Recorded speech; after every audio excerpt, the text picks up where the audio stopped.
ಎಲ್ಲರಿಗೂ ನಮಸ್ಕಾರ. Welcome to ideas forum. ನಾನು ವಿಜಯ ಪಾಟೀಲ್. 6ನೇ ತರಗತಿ ಕನ್ನಡ ಮಾಧ್ಯಮ ಸಮಾಜ ವಿಜ್ಞಾನದ ಪಾಠಗಳನ್ನು ಟೀಮ್ ಜೊತೆ ಹಂಚ್ಕೋತಿದ್ದೀನಿ.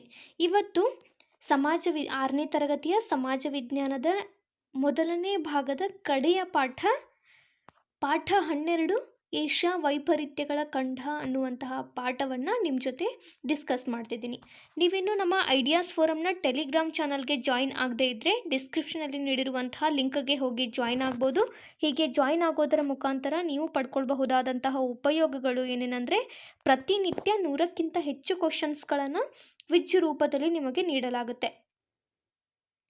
ಹಾಗೂ ಪ್ರತಿ ವಿಡಿಯೋಗಳ PDF-ಗಳು, ದಿನಪತ್ರಿಕೆಗಳು ಮತ್ತು ಇತ್ತೀಚಿನ ಮಾಹಿತಿಗಳನ್ನು ಇಲ್ಲಿ ಅಪ್ಲೋಡ್ ಮಾಡ್ತಾರೆ.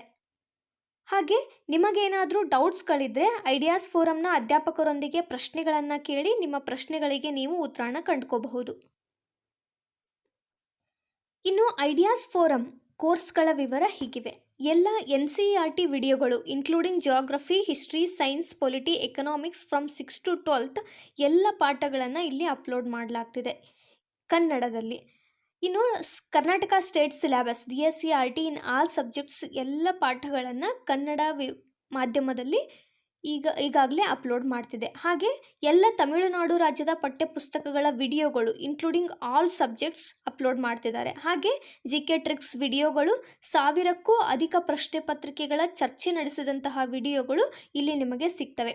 ಇನ್ನೂ ಅನೇಕ ಕೋರ್ಸ್ಗಳನ್ನು ಲಾಂಚ್ ಮಾಡೋದಕ್ಕೆ ಐಡಿಯಾಸ್ ಫೋರಮ್ ಟೀಮ್ ಈಗಾಗಲೇ ಪ್ಲ್ಯಾನ್ ಮಾಡಿಕೊಂಡಿದೆ. ಐಡಿಯಾಸ್ ಫೋರಮ್ ಒಂದು ಡೆಡಿಕೇಟೆಡ್ ಪ್ಲ್ಯಾಟ್ಫಾರ್ಮ್ ಆಗಿದ್ದು ಅದು ಬೆಳೆಯೋದಕ್ಕೆ ನಿಮ್ಮ ಬೆಂಬಲ ಅಷ್ಟೇ ಅವಶ್ಯಕ. ಸಬ್ಸ್ಕ್ರೈಬ್ ಮಾಡೋದರ ಮುಖಾಂತರ ಐಡಿಯಾಸ್ ಫೋರಮನ್ನು ಬೆಂಬಲಿಸಿ. ಇನ್ನು ಪಾಠ 12 ಏಷ್ಯಾ ವೈಪರೀತ್ಯಗಳ ಖಂಡ, ಭೂಗೋಳ ವಿಜ್ಞಾನದ 2ನೇ ಪಾಠ ಮತ್ತು ಭಾಗ 1ರ ಕಡೆಯ ಪಾಠ ಇದು. ಈ ಪಾಠದಿಂದ ನಾವು ಏನೇನನ್ನು ಕಲಿಬಹುದು ಅಂದರೆ, ಏಷ್ಯಾ ಖಂಡ ಎಲ್ಲಿದೆ, ಅದರ ಸ್ಥಾನ ಎಲ್ಲಿದೆ ಗ್ಲೋಬಲ್ಲಿ, ಹಾಗೆ ವಿಸ್ತೀರ್ಣ, ಭೌಗೋಳಿಕ ಸನ್ನಿವೇಶ, ಅದನ್ನು ವೈವಿಧ್ಯತೆಯ ನಾಡು, ವೈವಿಧ್ಯತೆಯ ಖಂಡ ಅಂತ ಯಾಕೆ ಕರಿತೀವಿ, ಹಾಗೆ ಪ್ರಾದೇಶಿಕ ವಿಭಾಗಗಳ ವಿಂಗಡಣೆ ಮತ್ತು ಅವುಗಳ ನಡುವಿನ ಹೋಲಿಕೆ, ಏಷ್ಯಾದ ಪ್ರಮುಖ ಪ್ರಾಕೃತಿಕ ವಿಭಾಗಗಳು, ನದಿಗಳ ವ್ಯವಸ್ಥೆ ಹೇಗಿದೆ, ಅಲ್ಲಿನ ವಾಯುಗುಣ, ಸ್ವಾಭಾವಿಕ ಸಸ್ಯವರ್ಗಗಳು, ಪ್ರಮುಖ ಖನಿಜಗಳು ಮತ್ತು ಖನಿಜಗಳು ಹೇಗೆ ಹಂಚಿಕೆಯಾಗಿವೆ, ಹಾಗೆ ಜನಸಂಖ್ಯೆಯ ಸ್ಥಿತಿ ಹೇಗಿದೆ ಅನ್ನೋದನ್ನು ನಾವು ಈ ಪಾಠದಿಂದ ಕಲಿತೀವಿ. ಮೊದಲನೇದಾಗಿ ಏಷ್ಯಾವನ್ನು ವೈಪರೀತ್ಯಗಳ ಖಂಡ ಅಂತ ಯಾಕೆ ಕರಿತೀವಿ ಅಂತಂದರೆ, ಪ್ರಪಂಚದ ಭೂಖಂಡಗಳಲ್ಲಿ ಏಷ್ಯಾ ಅತ್ಯಂತ ದೊಡ್ಡದು. ಹೀಗಾಗಿ ಅದು ಪ್ರಾಕೃತಿಕ ಲಕ್ಷಣದಲ್ಲಾಗಲಿ, ವಾಯುಗುಣದಲ್ಲಾಗಲಿ, ಸಸ್ಯವರ್ಗ, ವನ್ಯಜೀವಿ, ಮಣ್ಣಿನ ಪ್ರಕಾರ ಮುಂತಾದವುಗಳಲ್ಲಿ ವೈವಿಧ್ಯತೆಯನ್ನು ಹೊಂದಿದೆ.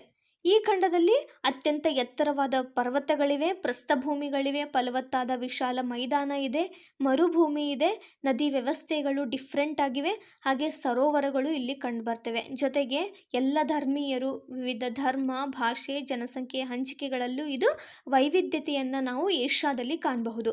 ಆದ್ದರಿಂದ ಏಷ್ಯಾವನ್ನು ವೈಪರೀತ್ಯಗಳ ಖಂಡ ಅಂತ ಕರೀತಾರೆ. ವೈವಿಧ್ಯತೆಯ ಕಾರಣವಾಗಿ ಏಷ್ಯಾ ಖಂಡವನ್ನು ವೈಪರೀತ್ಯಗಳ ಖಂಡ ಅಂತ ಕರೀತಾರೆ. ಇನ್ನು ಗ್ಲೋಬಲ್ಲಿ ಏಷ್ಯಾ ಎಲ್ಲಿದೆ, ಅದರ ಸ್ಥಾನ ಎಲ್ಲಿ ಅಂತಂದರೆ, ಏಷ್ಯಾ ಖಂಡ 1°16' ಉತ್ತರದಿಂದ 77°41' ಉತ್ತರ ಅಕ್ಷಾಂಶ ಮತ್ತು 26°4' ಪೂರ್ವದಿಂದ 169°40' ಪಶ್ಚಿಮ ರೇಖಾಂಶದವರೆಗೂ ಇದು ಹರಡಿಕೊಂಡಿದೆ. ಇದು ಉತ್ತರ ಗೋಳಾರ್ಧದಲ್ಲಿದೆ. ಏಷ್ಯಾ ಖಂಡದ ವಿಸ್ತೀರ್ಣ 44 ಮಿಲಿಯನ್ ಚದರ ಕಿಲೋಮೀಟರ್ಗಳಷ್ಟಿದೆ. ಅಂದರೆ ಪ್ರಪಂಚದ 33% ಭಾಗ ಏಷ್ಯಾ ಖಂಡದ ಭಾಗ ಆಗಿದೆ. ಇನ್ನು ಭೂಮಧ್ಯ ರೇಖೆ ಏನಾಗುತ್ತೆ, ಮಲೇಷ್ಯಾದಿಂದ ಸ್ವಲ್ಪ ದಕ್ಷಿಣಕ್ಕೆ ಮತ್ತು ಕರ್ಕಾಟಕ ಸಂಕ್ರಾಂತಿ ವೃತ್ತ ಭಾರತ ಮತ್ತು ಅರೇಬಿಯಾದ ಮೇಲೆ ಹಾದು ಹೋಗುತ್ತೆ. ಇನ್ನು ಭೌಗೋಳಿಕ ಸನ್ನಿವೇಶ ಹೇಗಿದೆ ಏಷ್ಯಾ ಖಂಡದ್ದು ಅಂದರೆ, ಇದು 3 ಕಡೆ ಸಮುದ್ರವನ್ನು ಹೊಂದಿದೆ. ಉತ್ತರದಲ್ಲಿ ಆರ್ಕ್ಟಿಕ್ ಸಮುದ್ರ, ಪೂರ್ವದಲ್ಲಿ ಪೆಸಿಫಿಕ್, ದಕ್ಷಿಣದಲ್ಲಿ ಹಿಂದೂ ಮಹಾಸಾಗರ ಮತ್ತು ಒಂದು ಕಡೆ ಭೂಭಾಗವನ್ನು ಹೊಂದಿದೆ, ಅದು ಯುರೋಪ್ ಮತ್ತು ಏಷ್ಯಾವನ್ನು ಒಟ್ಟಿಗೆ ನಾವು ಯುರೇಷ್ಯಾ ಅಂತ ಕರಿತೀವಿ. ಯುರೋಪ್ ಮತ್ತು ಏಷ್ಯಾವನ್ನು ಒಟ್ಟಿಗೆ ಯುರೇಷ್ಯಾ ಅಂತ ಕರೆಯಲಾಗುತ್ತೆ. ಇನ್ನು ಗಡಿ ರೇಖೆಗಳಿಗೆ ಬಂದರೆ, ಏಷ್ಯಾ ಮತ್ತು ಆಫ್ರಿಕಾ ಖಂಡಗಳ ಗಡಿ ಸಾಮಾನ್ಯವಾಗಿ ಸುಯೇಜ್ ಕಾಲುವೆ ಮುಖಾಂತರ ಏಷ್ಯಾ ಮತ್ತು ಆಸ್ಟ್ರೇಲಿಯಾ ಗಡಿ ರೇಖೆಯು ನ್ಯೂಗಿನಿ ಮತ್ತು ಆಸ್ಟ್ರೇಲಿಯಾಗಳ ನಡುವೆ ಹಾದು ಹೋಗುತ್ತೆ. ಏಷ್ಯಾ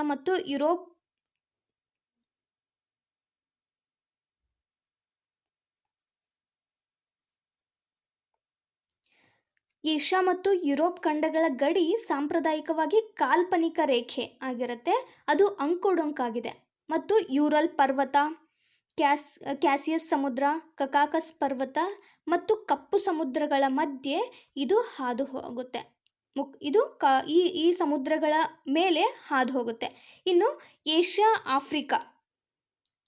ಏಷ್ಯಾ ಮತ್ತು ಆಫ್ರಿಕಾ ಖಂಡಗಳ ಗಡಿ ಸಾಮಾನ್ಯವಾಗಿ ಸುಯೇಜ್ ಕಾಲುವೆಯ ಮೂಲಕ ಹಾದು ಹೋಗುತ್ತೆ. ಇನ್ನು ಏಷ್ಯಾ ಆಸ್ಟ್ರೇಲಿಯಾಗಳ ಗಡಿ ರೇಖೆ ನ್ಯೂಗಿನಿ ಮತ್ತು ಆಸ್ಟ್ರೇಲಿಯಾಗಳ ನಡುವೆ ಹಾದು ಹೋಗುತ್ತೆ. ಇನ್ನು ಏಷ್ಯಾದ ಪ್ರಾದೇಶಿಕ ವಿಭಾಗಗಳು. ಏಷ್ಯಾದಲ್ಲಿ ಈಗ 48 ದೇಶಗಳಿವೆ. ಏಷ್ಯಾದಲ್ಲಿ ಈಗ 48 ದೇಶಗಳಿದ್ದು ಅವುಗಳನ್ನು ಪ್ರಾದೇಶಿಕ ವಿಭಾಗಗಳಾಗಿ 5 ಪ್ರಾದೇಶಿಕ ವಿಭಾಗಗಳಾಗಿ ವಿಂಗಡಿಸಲಾಗಿದೆ. ಪೂರ್ವ ಏಷ್ಯಾ, ಆಗ್ನೇಯ ಏಷ್ಯಾ, ದಕ್ಷಿಣ ಏಷ್ಯಾ, ನೈಋತ್ಯ ಏಷ್ಯಾ, ಮಧ್ಯ ಏಷ್ಯಾ ಹೀಗೆ 5 ಪ್ರಾದೇಶಿಕ ವಿಭಾಗಗಳಾಗಿ ಏಷ್ಯಾ ಖಂಡವನ್ನು ವಿಂಗಡಣೆ ಮಾಡ್ತಾರೆ. ಪೂರ್ವ ಏಷ್ಯಾದಲ್ಲಿ ಬರುವಂತಹ ದೇಶಗಳು ಯಾವ್ಯಾವಂದರೆ ಚೀನಾ, ಉತ್ತರ ಮತ್ತು ದಕ್ಷಿಣ Korea, Japan, Hong Kong, Taiwan, Mongolia ಇವಿಷ್ಟು ದೇಶಗಳು ಪೂರ್ವ ಏಷ್ಯಾದಲ್ಲಿ ಬರುತ್ತೆ. ಇನ್ನು ಆಗ್ನೇಯ ಏಷ್ಯಾ ಇದು Myanmar, Laos, Vietnam, Thailand, Cambodia, Malaysia, Indonesia, Singapore, Philippines ಮುಂತಾದ ದೇಶಗಳನ್ನು ಒಳಗೊಂಡಿದೆ. ಇದೊಂದು ಪರ್ಯಾಯ ದ್ವೀಪ ಅಂತ ಕರೀತಾರೆ. ಇದು ಪರ್ಯಾಯ ದ್ವೀಪವಾಗಿದ್ದು ಹಾಗೂ ದ್ವೀಪ ಸಮೂಹಗಳ ಪ್ರದೇಶ ಅಂತಲೂ ಇದನ್ನು ಕರೀತಾರೆ. ಇನ್ನು ದಕ್ಷಿಣ ಏಷ್ಯಾಕ್ಕೆ ಬಂದರೆ ಅಲ್ಲಿರುವಂತಹ ದೇಶಗಳು ಯಾವ್ಯಾವಂದರೆ Afghanistan, Bahrain, Cyprus, Iran, Iraq, Israel, Jordan, Kuwait, Lebanon, Oman ಮುಂತಾದ ಹಲವಾರು ದೇಶಗಳು ನೈಋತ್ಯ ಏಷ್ಯಾ ಭಾಗಕ್ಕೆ ಬರುತ್ತೆ. ಈ ವಿಭಾಗ ಕಪ್ಪು ಸಮುದ್ರದ ದಕ್ಷಿಣ ಭಾಗದಲ್ಲಿದೆ. ಪಶ್ಚಿಮಕ್ಕೆ ಮೆಡಿಟೇರಿಯನ್ ಸಮುದ್ರ ಮತ್ತು ಪೂರ್ವಕ್ಕೆ ಭಾರತಗಳ ನಡುವೆ ಇದು ವಿಸ್ತರಣೆ ಆಗುತ್ತೆ.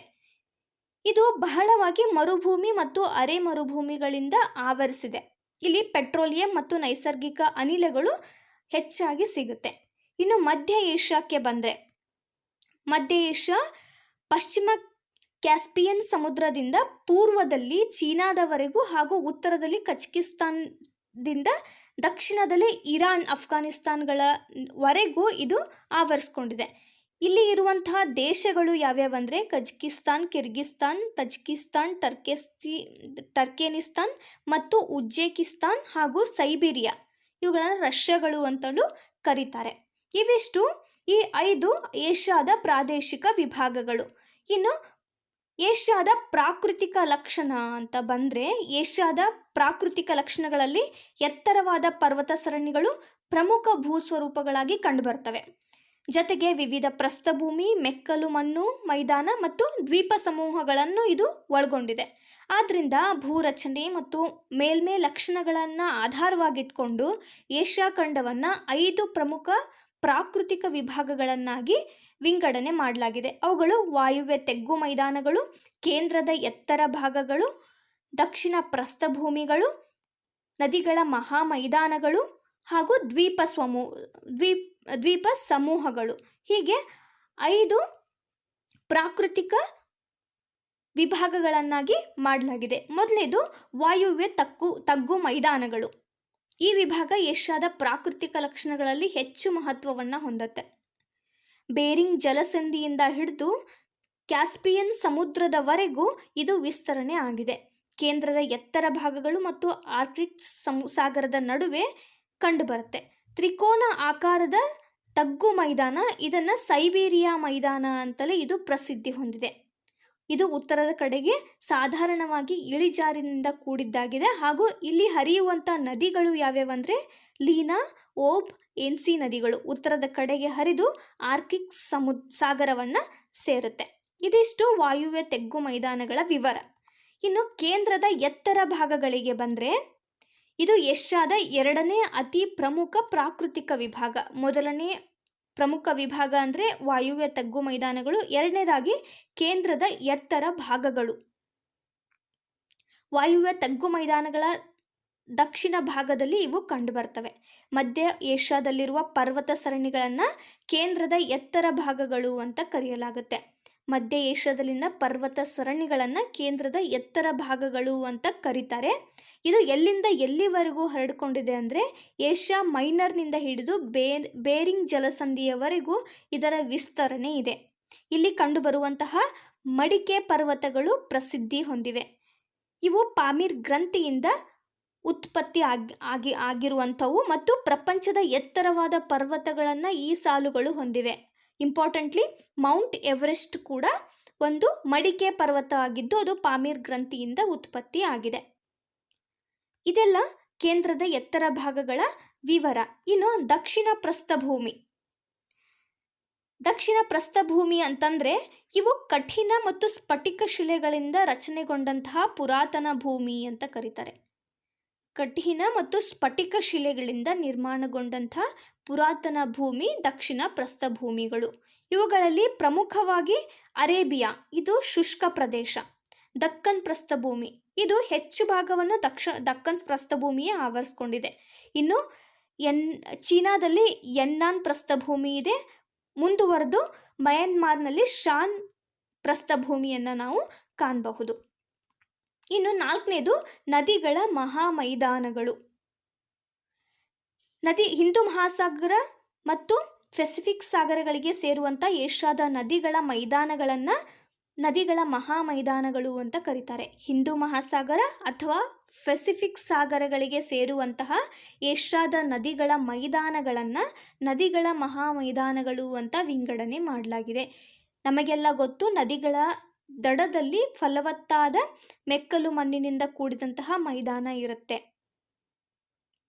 ಅವುಗಳಲ್ಲಿ ಪ್ರಮುಖ ಮೈದಾನಗಳು ಅಂತಂದರೆ ಸಿರಿಯಾ ಮತ್ತು ಇರಾಕ್ನ ಟೈಗ್ರಿಸ್, ಯುಪ್ರೆಟಿಸ್ ಮತ್ತು ಸಿಂಧೂ ಗಂಗಾ ನದಿಯ ಮೈದಾನಗಳು.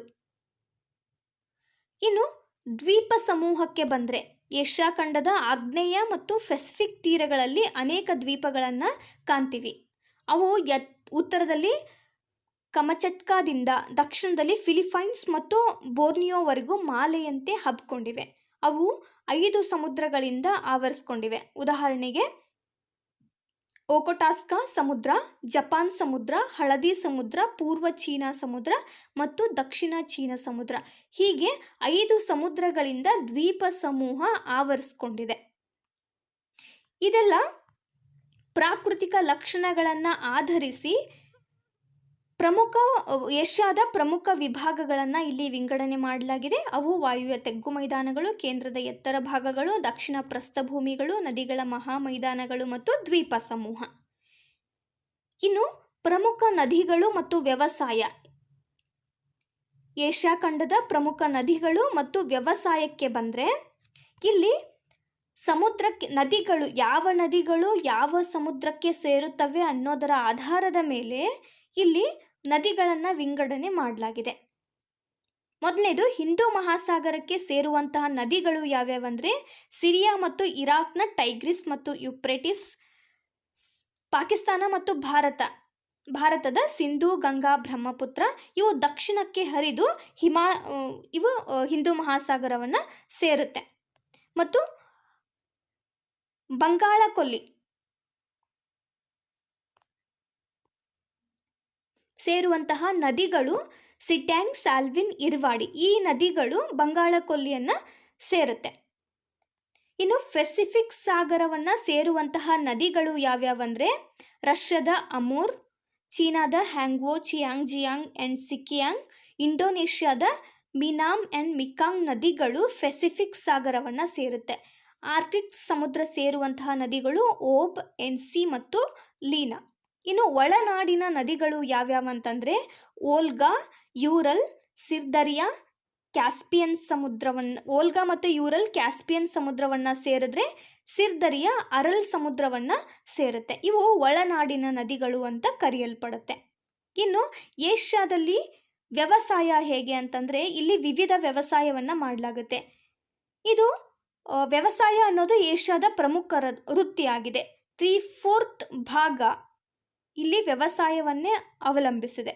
ಯಾಕಂದರೆ ಇಲ್ಲಿ ಫಲವತ್ತಾದ ಮಣ್ಣು ಮತ್ತು ನೀರಾವರಿ ವ್ಯವಸ್ಥೆ ಅಚ್ಚುಕಟ್ಟಾಗಿ ಇರೋದ್ರಿಂದ ಏಷ್ಯಾದಲ್ಲಿ ವ್ಯವಸಾಯ ಹೆಚ್ಚಾಗಿ ಕಂಡುಬರುತ್ತೆ ಮತ್ತು 3/4 ಭಾಗ ವ್ಯವಸಾಯವನ್ನೇ ಮಾಡ್ತಾರೆ. ಇಲ್ಲಿ ಸಾಂದ್ರ ಬೇಸಾಯ ಪದ್ಧತಿಯೂ ರೂಢಿಯಲ್ಲಿದೆ. ಅದರ ಜೊತೆಗೆ ವನ ಬೇಸಾಯ, ನೆಡುತೋಟ, ಮಿಶ್ರ ಬೇಸಾಯ, ಸ್ಥಳಾಂತರ ಬೇಸಾಯಗಳು ಕೂಡ ಇಲ್ಲಿ ರೂಢಿಯಲ್ಲಿವೆ. ಇನ್ನು ಇಲ್ಲಿ ಬೆಳೆಯುವಂಥ ಬೆಳೆಗಳು ಯಾವ್ಯಾವಂದರೆ ಭತ್ತ ಮತ್ತು ಗೋಧಿ. ಪ್ರಪಂಚದ 90% ಭತ್ತದ ಉತ್ಪಾದನೆ ಚೀನಾ ಮತ್ತು ಭಾರತ ಕೂಡಿ ಮಾಡ್ತವೆ. ಇಲ್ಲಿ ಚಹಾ, ರಬ್ಬರ್ ಉತ್ಪಾದನೆಯಲ್ಲೂ ಕೂಡ ಏಷ್ಯಾ ಮುಂದೆ ಇದೆ. ಮತ್ತು ಇತರ ಬೆಳೆಗಳು, ವಾಣಿಜ್ಯ ಬೆಳೆಗಳಾದ ಹತ್ತಿ, ಸೆಣಬು, ಕಬ್ಬು, ಕಾಫಿ, ಕೋಕೋ, ನವಣೆ, ಸಜ್ಜೆ, ದ್ವಿದಳ ಧಾನ್ಯಗಳು, ಎಣ್ಣೆಕಾಳುಗಳು ಮುಂತಾದವುಗಳನ್ನು ಕೂಡ ಏಷ್ಯಾದಲ್ಲಿ ಬೆಳೆಯಲಾಗುತ್ತೆ.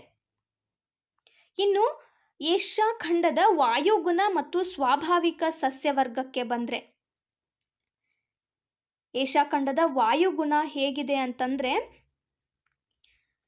ನಮಗೆಲ್ಲ ಗೊತ್ತು ಏಷ್ಯಾ ವಿಶಾಲವಾದ ಭೂಖಂಡ. ಅದು ದಕ್ಷಿಣದಲ್ಲಿ ಭೂಮಧ್ಯ ರೇಖೆಯಿಂದ ಧ್ರುವೀಯ ಪ್ರದೇಶದವರೆಗೂ ಹರಡಿಕೊಂಡಿದೆ.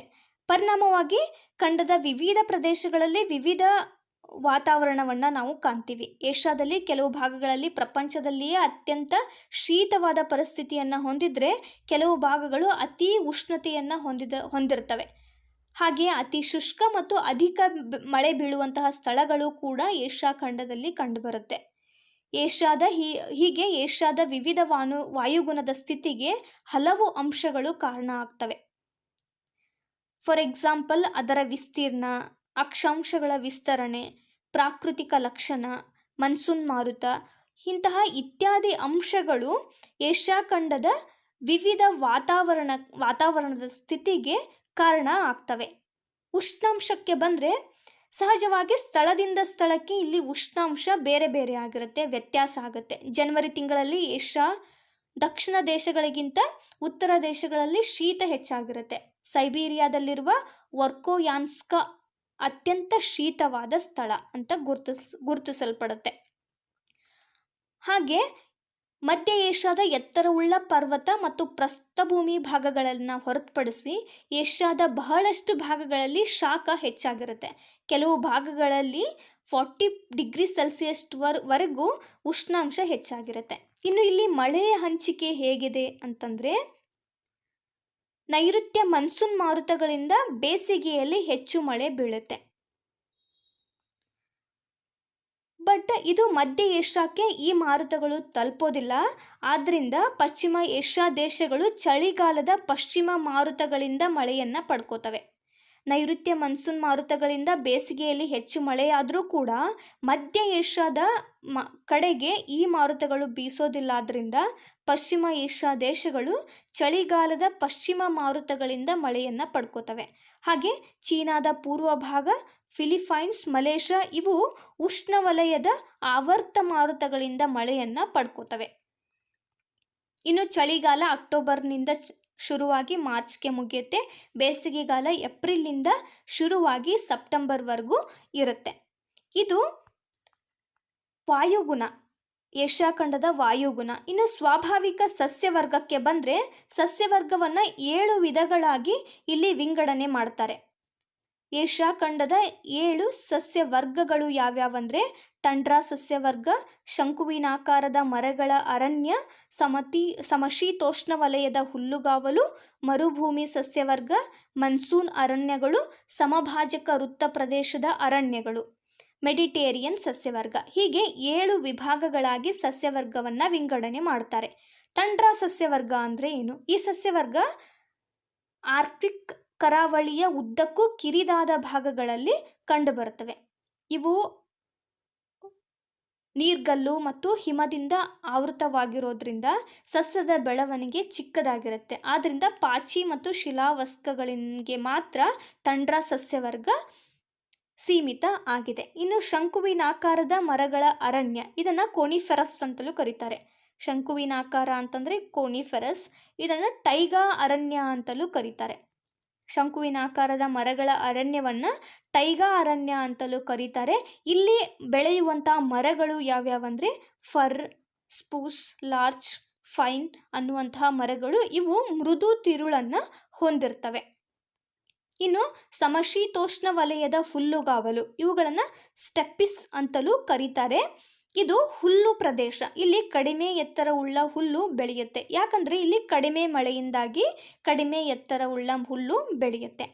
ಇನ್ನು ಮರುಭೂಮಿ ಸಸ್ಯವರ್ಗ. ಮರುಭೂಮಿ ಸಸ್ಯವರ್ಗದಲ್ಲಿ ಇದು ಏಷ್ಯಾದ ಉಷ್ಣವಲಯ ಮತ್ತು ಸಮಶೀತೋಷ್ಣ ವಲಯಗಳ ಮರುಭೂಮಿಗಳಲ್ಲಿ ಕಂಡುಬರುತ್ತದೆ ಈ ಸಸ್ಯವರ್ಗ. ಉದಾಹರಣೆಗೆ ಅರೇಬಿಯಾ, ಇರಾನ್, ಥಾರ್ ಮರುಭೂಮಿ ಇತ್ಯಾದಿಗಳಲ್ಲಿ ಇಂತಹ ಸಸ್ಯವರ್ಗ ಕಂಡುಬರ್ತವೆ.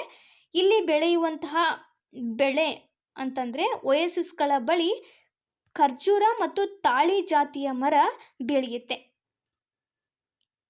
ಇನ್ನು ಮನ್ಸೂನ್ ಅರಣ್ಯಗಳು.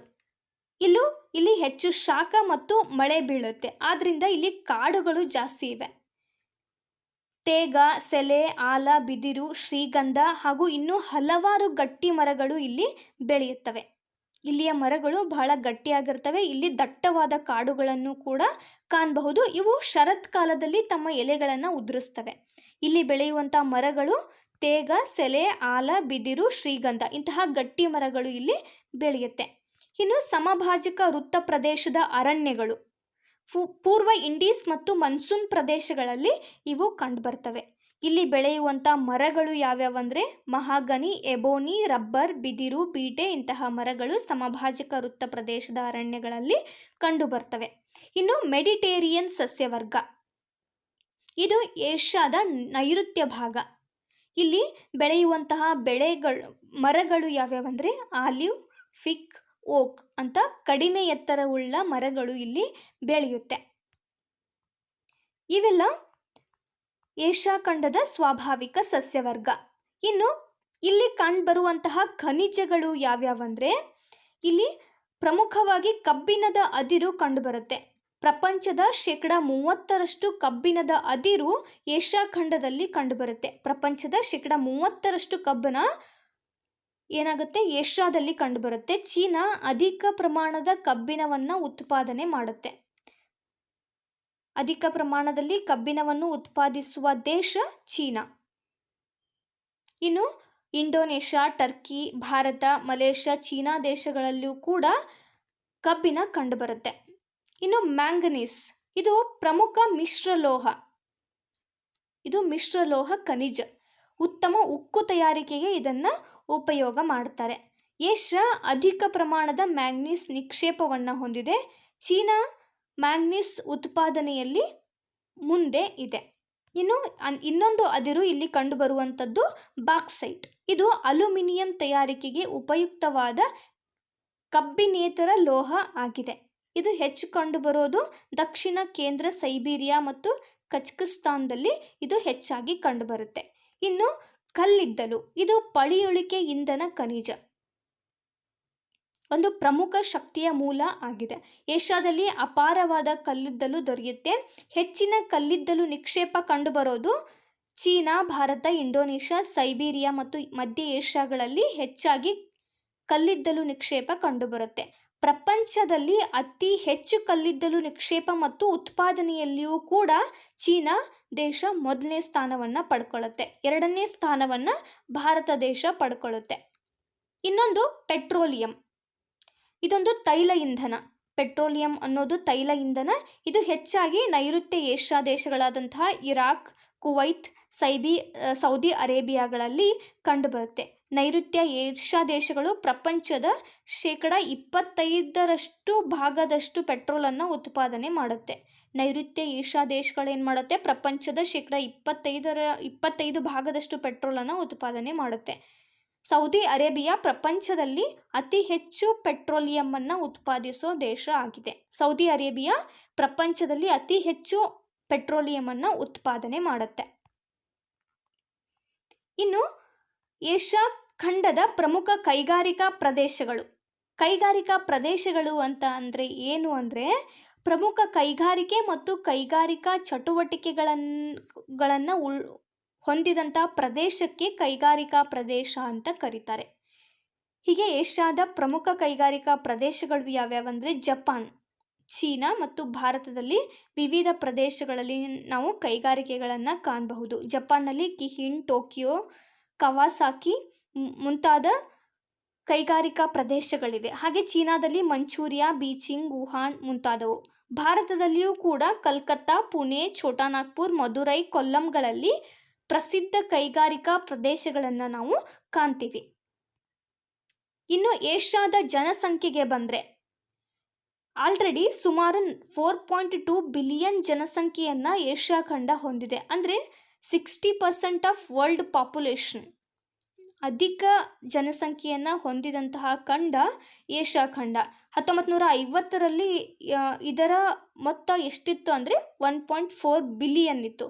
ಈಗ 1.4 ಬಿಲಿಯನ್ ಇತ್ತು, ಈಗ 4.2 ಬಿಲಿಯನ್ ಜನಸಂಖ್ಯೆಯನ್ನು ಏಷ್ಯಾ ಖಂಡ ಹೊಂದಿದೆ. ಅಂದರೆ ಏಷ್ಯಾ ಖಂಡದ ಸರಾಸರಿ ಜನಸಾಂದ್ರತೆ ಎಷ್ಟಿದೆ ಅಂದರೆ ಪ್ರತಿ ಚದರ ಕಿಲೋಮೀಟರಿಗೆ ಇದು 96 ಜನರನ್ನು ಒಳಗೊಂಡಿರುತ್ತೆ.